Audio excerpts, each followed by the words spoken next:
তিনি গগৈৰ সৃষ্টি কাৰ কিয় কংগ্ৰেছে কৰিব পৰা নাই বিৰোধীৰ মিত্ৰতা মুছলমান ৰাইজৰ ক্ষেত্ৰত অসমবাসীয়ে কি সিদ্ধান্ত ল'ব লাগে শৃংখল চলিহাক 2 লাখ টকা কিয় দিব অখিল গগৈয়ে পঞ্চায়ত নিৰ্বাচনৰ ফলাফলৰ পাছত ৰাজ্যত পুনৰ উত্থাপন হৈছে তিনি গগৈৰ প্ৰসংগ অসম জাতীয় পৰিষদৰ সভাপতি লুৰিণজ্যোতি গগৈয়ে তিনি গগৈৰ ধাৰণাক বিশ্বাস নকৰে বুলি কোৱাৰ পাছতেই বিষয়টো চৰ্চালৈ আহিছে এই তিনি গগৈৰ ধাৰণাটো সংবাদ মাধ্যম আৰু মানুহৰ সৃষ্টি বুলিহে দাবী কৰিছে ৰাইজৰ দলৰ সভাপতি অখিল গগৈয়ে বৃহস্পতিবাৰে চানমাৰীৰ নিজৰাপাৰৰ বাসগৃহত এখন সংবাদমেলত তিনি গগৈৰ সৃষ্টিৰ আঁৰৰ কথা সদৰি কৰে শিৱসাগৰৰ বিধায়কগৰাকীয়ে মই এটাই কথা জানো যে শিৱসাগৰ সেইদিনা আমি লগ হৈছিলোঁ চব পাৰ্টি শিৱসাগৰ ৰাইজৰ দলে এটা প্ৰটেষ্ট প্ৰগ্ৰেম আয়োজন কৰিছিলে আৰু সেই প্ৰটেষ্ট প্ৰগ্ৰেমটোলৈ গৌৰৱো গৈছিলে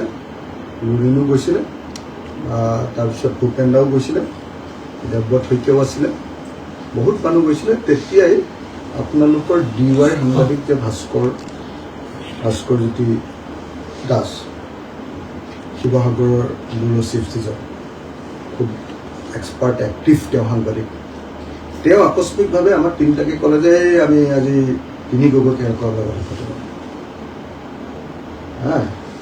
মই ভাস্কৰ শিৱসাগৰৰ সাংবাদিকবিলাকৰ লগত খুব ঘৰুৱা সম্পৰ্ক সদায় লগ পাই থাকোঁ ভাস্কৰে যেতিয়া ক'লে ময়ো ফূৰ্তি কৰি কৰিলে ভাল হ'ব এনেকৈ ধেমালি কৰি দিব সেইদিনা তিনি গগৈ বুলি উলিয়ালে না আপোনাৰ সেইটো মোৰ মগজু প্ৰসত বস্তু এটা এইটো মই যিটো বুজি পাওঁ যে DY 365 সাংবাদিক ভাস্কৰজ্যোতি দাস শিৱসাগৰ তেওঁৰ সৃষ্টি আছিলে তাৰপিছত যদি তাত CMৰ কিবা পৰিকল্পনা আছে সেইটোতো মই নাজানো ভিতৰৰ কথাবিলাক মই CMৰ নাজানো বাৰু হ'ব পাৰে নহ'বও পাৰে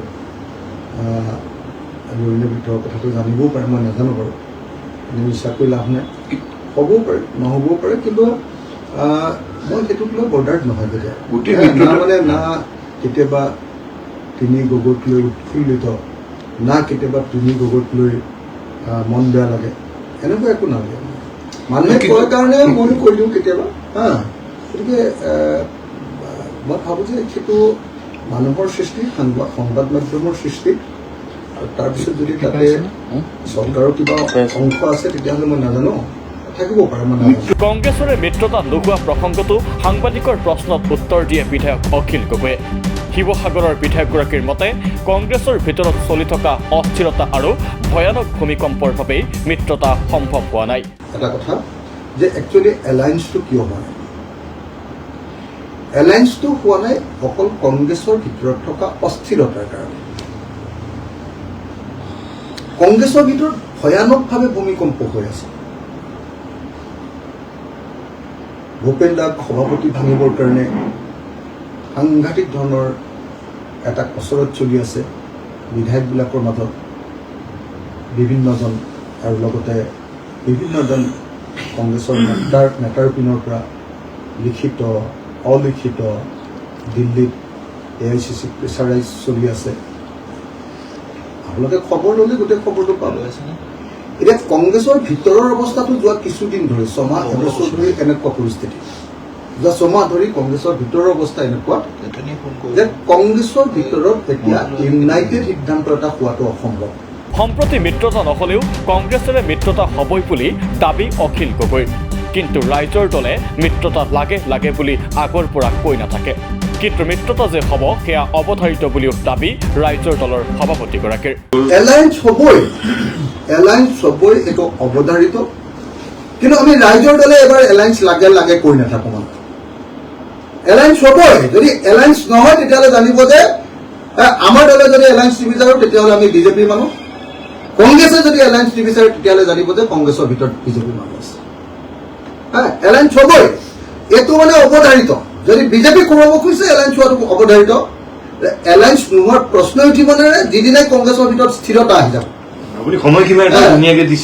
আমি 30 মেলৈকে ৰম সেইকাৰণে আমি কৈ দিছোঁ 30 মেলৈকে ৰম 30 মেলৈকে অপেক্ষা কৰিম যে কংগ্ৰেছে যদি পজিটিভ এনে পজিটিভ জেচাৰ ইতিমধ্যে দেখুৱাইছে তেওঁলোকৰ পিনৰ পৰা আমাৰ লগত কথা পাতিছে যে আমি একলগ হ'ম, কৃষ্ণটো নহ'ব পাৰে, অকণমান ইফাল সিফাল হ'ব পাৰে, কিন্তু আমি একলগ হ'ম। এইটো কথা আমাক সেই জেচাৰটো দেখুৱাইছে, সেইটোক লৈ কোনো ভাবিবলগীয়া নাই। ইপিনে নামনি অসমৰ মুছলমান ৰাইজক পঞ্চায়ত নিৰ্বাচনৰ প্ৰচাৰ সভাত অখিল গগৈয়ে জয়াই অসম শ্লোগান দিয়াক লৈ বীৰ লাচিত সেনাৰ নেতা শৃংখল চলিহাই কৰা সমালোচনা সন্দৰ্ভতো সাংবাদিকৰ প্ৰশ্নত প্ৰতিক্ৰিয়া প্ৰকাশ কৰে ৰাইজৰ দলৰ সভাপতিগৰাকীয়ে।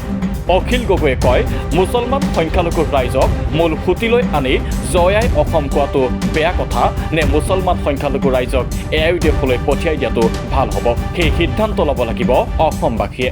এতিয়া মোক কওক যে মুছলমান সংখ্যালঘু ৰাইজক মেইন ষ্ট্ৰীমলৈ আনি জয়াই অসম কোৱা কথাটো বেয়া কথা নে মুছলমান সংখ্যালঘু ৰাইজক গালি পাৰি মাৰপিট কৰি শিৱসাগৰত যোৰহাটত মাৰপিট কৰি সকলোবিলাক মানুহক AIUDF-লৈ পঠিয়াই দিয়াটো ভাল কথা হ'ব? সিদ্ধান্তটো অসমবাসী। মোক যদি কয় যে নহয় মুছলমান মানুহক AIUDF-লৈ পঠিয়াই দিয়াটো ভাল কথা, কাইলৈৰ পৰা যোৰহাটত ময়ো তেতিয়াহ'লে আমাৰ দলৰ মানুহবিলাকক ক'ম যে মুছলমান পিতা আৰম্ভ কৰাহে এইটো বৰ ভাল কথা হ'ব, চব মানুহবিলাকক AIUDF-লৈ পঠিয়াই দিব লাগে। এনেকুৱা ধৰণৰ নৈৰাজ্যবাদী, উচ্ছৃংখল,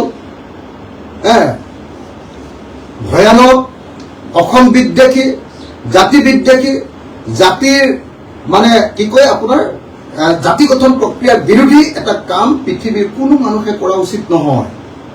এইবিলাক হ'ল চৰকাৰক সহায় কৰিবৰ কাৰণে কৰা ছদ্মবেশী কাম।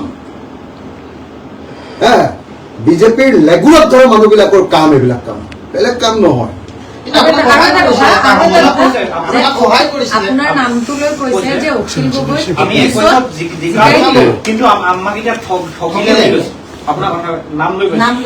মই নাজানো, মইতো নাজানো যে হয় মানে আমাৰ শৃংখল ভাইয়ে মোৰ কাৰণে ইলেকশ্যনত 21ত লাগিছিলে। তাৰ কাৰণে মই ইলেকশ্যনত জিকাৰ দ্বিতীয় দিনাই শৃংখল চলিহাৰ ঘৰলৈ গৈছিলোঁ। শৃংখল চলিহাৰ দেউতাকক মই সেৱা কৰোঁ, মাকক মই মা বুলি মাতোঁ, তেওঁলোকক বিপদে আপদে মই সহায় কৰোঁ। সকলোৱে জানে এইটো কথা একদম দিনৰ পোহৰৰ দৰে সত্য। মই সহায় কৰোঁ। এতিয়া ঠগিলোঁ বুলি যদি ক'ৰবাত ভাবিছে স্পেচিফিক কৈ দিব লাগিব যে এইটো ঠগি দিলে মোক, হয়নে নহয়? মইতো ভাবি আছোঁ যে মই খুব শৃংখলক ভাল পাওঁ। মইতো ভাবি আছোঁ যে শৃংখলৰ মাক মোৰ নিজৰ মা। মইতো ভাবি আছোঁ যে শৃংখলৰ দেউতাকক মই দেউতা বুলি কওঁ আৰু হৃদয়ৰ পৰা কওঁ। আনহাতে শৃংখল চলিহাই অসম জাতীয় পৰিষদত যোগদান কৰিব বুলি ওলোৱা প্ৰসংগতো প্ৰতিক্ৰিয়া প্ৰকাশ কৰে অখিল গগৈয়ে। বিধায়কগৰাকীয়ে কয়, লুৰিণজ্যোতি গগৈয়ে যদি শৃংখল চলিহাক তেওঁৰ বিৰুদ্ধে প্ৰতিদ্বন্দ্বিতাত নমায়, তেওঁ নিজে 2 লাখ টকা দি সহায় কৰিব। তেওঁ শৃংখলৰ ভাল হোৱাটো বিচাৰে। জীৱনত শৃংখলা আঁকিবলৈ শৃংখল চলিহাক দায়িত্বশীল ৰাজনৈতিক দলত যোগ দিবলৈও আহ্বান জনায় অখিল গগৈয়ে। লুৰিণৰ লগত মই আছো, লুৰিণৰ লগত থাকিম। লুৰিণৰ মই খুব আদৰণি জনাইছোঁ এইটো কথা, আপোনালোকে খুব ভাল কথা কৈছে। মই ভাবোঁ যে মোৰ ভাই শৃংখলৰ অলপ শৃংখলা যদি জীৱনত আহিব লাগে, তেতিয়াহ'লে শৃংখল ভাইয়ে প্ৰথমতে কোনোবা এনেকুৱা এটা ৰেছপনচিবল পাৰ্টিলৈ তেওঁ জইন কৰক। তেওঁ যদি সঁচাকৈ যদি তেওঁ লুৰিণজ্যোতি গগৈৰ লগত লগ লাগি যাব পাৰে, মই খুব সুখী হ'ম। আৰু লুৰিণজ্যোতিৰ পাৰ্টিৰ পৰা যদি মোৰ বিৰুদ্ধেও ইলেকশ্যনত উঠে, তেতিয়াহ'লে মই তেওঁক আদৰণি যাম। আৰু মই আপোনালোকক এইটোও কথা কৈ দিছোঁ যে লুৰিণহঁতে যদি মোৰ বিৰুদ্ধে শৃংখলক উঠায়, তেতিয়াহ'লে শৃংখলক মোৰ পিনৰ পৰা 2 লাখ টকা মই তেওঁক ইলেকশ্যন খেলিবৰ কাৰণে সহায় কৰিম। কাৰণ মই শৃংখল ভাই ভাল হোৱাটো বিচাৰোঁ। মোৰ ভাইহি, মই তাৰ দেউতাকক দেউতা বুলি মাতোঁ, সেৱা কৰোঁ বোলে, মাকক মই মা বুলি মাতোঁ, মিটিঙত থাকিলেও মই ভৰিতকেইটা ধৰোঁ। নিউজ ডেস্ক ৰিপোৰ্ট, দি ক্ৰছ কাৰেণ্ট।